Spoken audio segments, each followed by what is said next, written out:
Is another shutdown coming?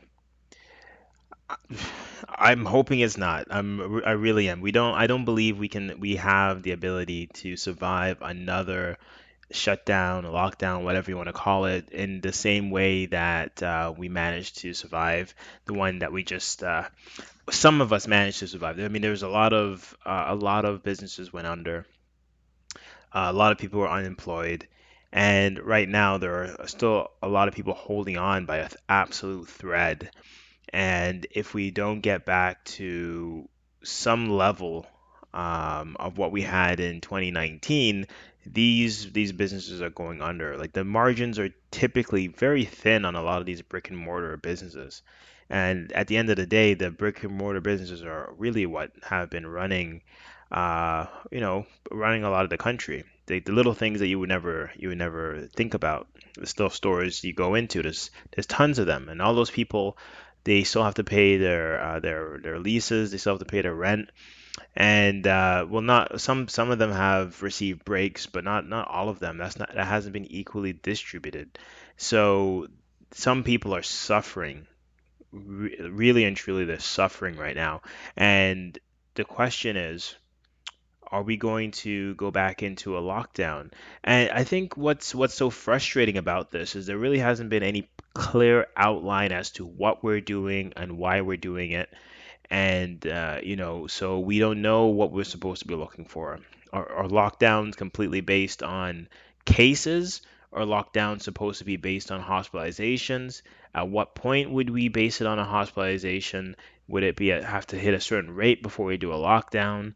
I mean, like, there's no clarity on anything that we're doing. It's like we're just coming up with random ideas about how to manage this situation. This for the public.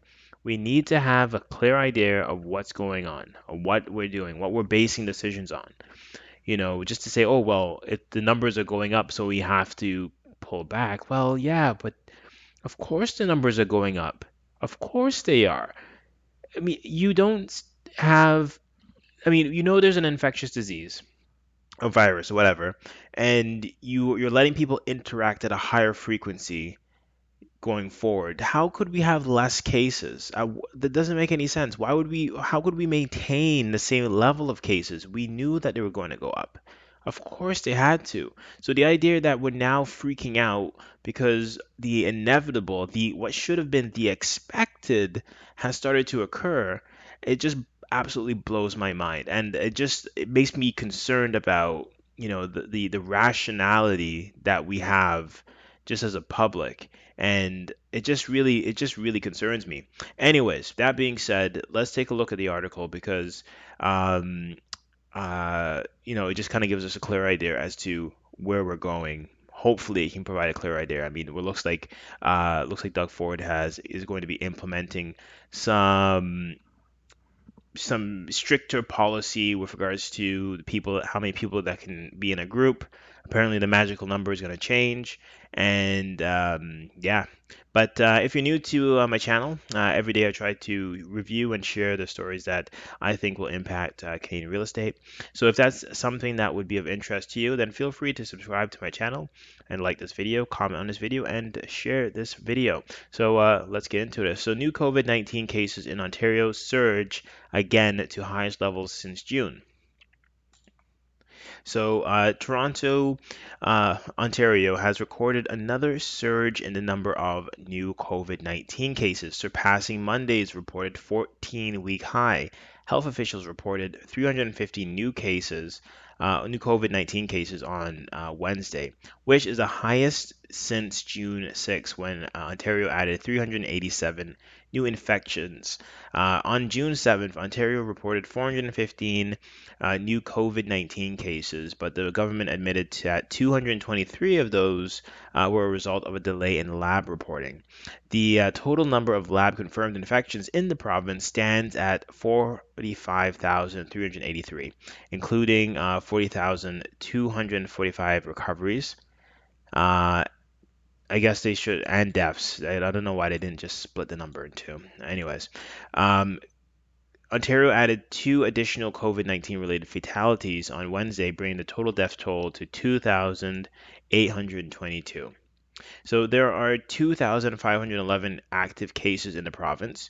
Wednesday's test resulted in a positivity rate of 1.09%. So there are 2,511 active cases in the province. 2,511 active cases in the province. Wednesday's tests resulted in a positivity rate of 1.09%. Excuse me. And it hasn't been that high since early June. There are currently 44 people in the hospital being treated for the disease. Excuse me. Uh, Treated for the disease. 20 of those patients are in the intensive care unit, and 12 are breathing with the assistance of a ventilator. So Ontario's 7-day rolling average of new infections has climbed to 243 after dipping about down to about 85 in August.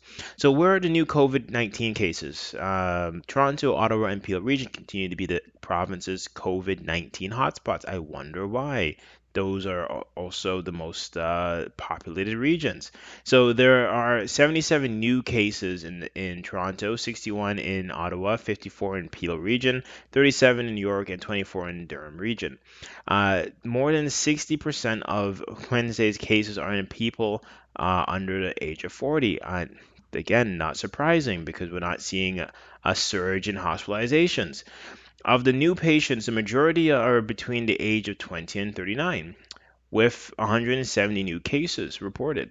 There are 33 new cases in people under the age of 19 in the 40 to 59 age group. There were 56 new cases. There were 55 new cases in people above the age of 60. The surge in cases come as Ontario Premier Doug Ford discusses the rollback on the social gatherings limits in Toronto and Ottawa, which have been driving the province's COVID-19 case numbers, not hospitalizations, not deaths, just the case numbers.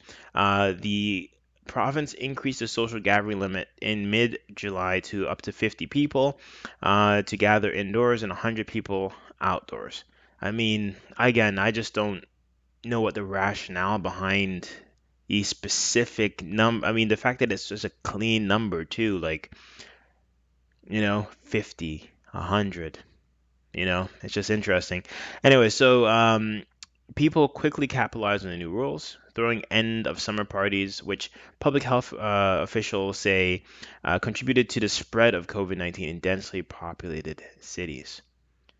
I mean, if you like 50, I don't know about the size of your parties, like 50 people, that's a lot of people to me. Like, I mean, if you can allow 50 people and 100 people outdoors, that sounds like a party.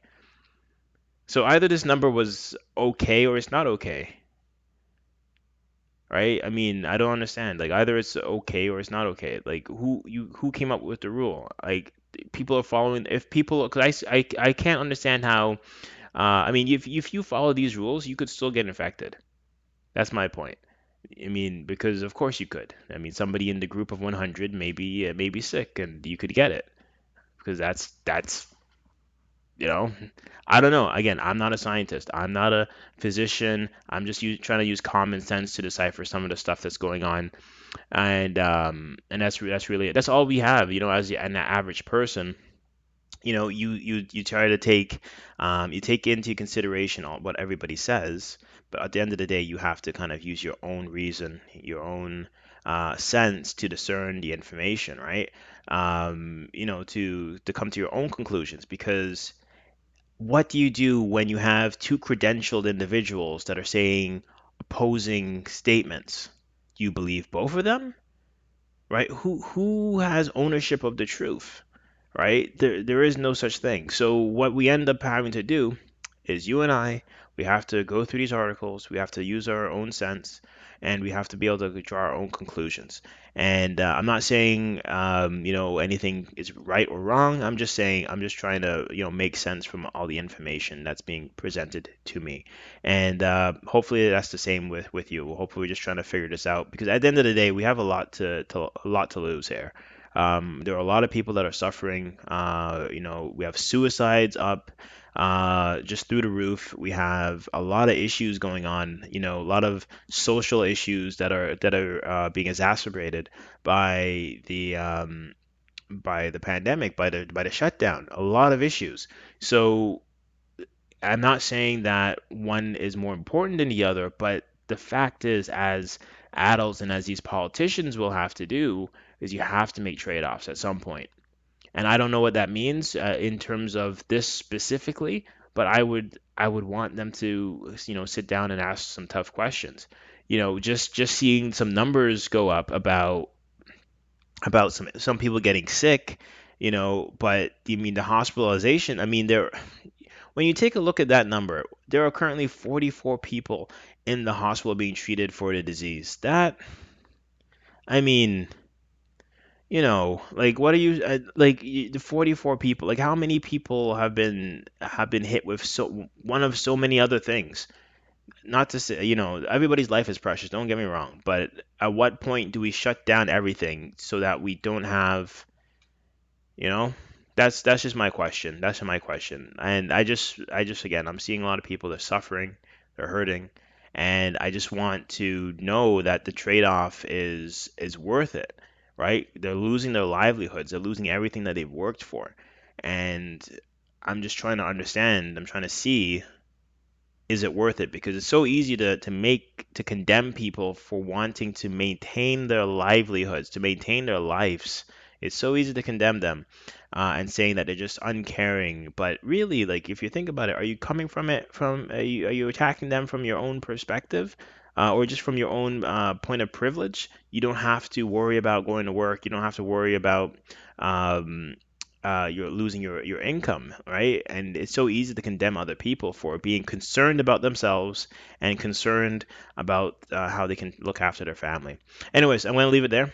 And like I said, if you're new to my channel, I try to review and share the stories that I believe will impact real estate markets. So if and just general news too, because the reason why I think this is of interest is obviously if we do another shutdown, real estate, I think the commercial real estate will take a massive hit, and because there are a lot of people that are on the edge, and there are a lot of deferrals that are ending. There are a lot of things that are ending that allowed people to maintain themselves, really it. And then, are people going to be, is the activity going to be at the same level that it was previously, prior pandemic? No, and just the cost of everything is going up. And I mean, very small increase they say in the consumer price index, but the fact of the matter is things have gone up. Anyways, like I said, like, share, and subscribe, and please comment below. I am very curious. Maybe I'm completely wrong about everything. I'm completely wrong about my perspective, and I would like to hear how I'm wrong, why I'm wrong, and yeah, man, just like I said, it's just a conversation. We're trying to at least trying to have just a conversation, because I feel like everything's just gone so crazy. We can't even talk to each other anymore. And like the civility that I'm used to has been lost, and I miss that. I miss being able to speak your mind in a way that's respectful, and people will be able to understand where you're coming from, and have you can have dialogue with them. And I feel like we just completely lost that, and you can't have a differing perspective without being actually attacked, and sometimes physically. It's just absolutely crazy. Anyways, you have yourself a wonderful day, and I appreciate you taking the time to watch. Take care.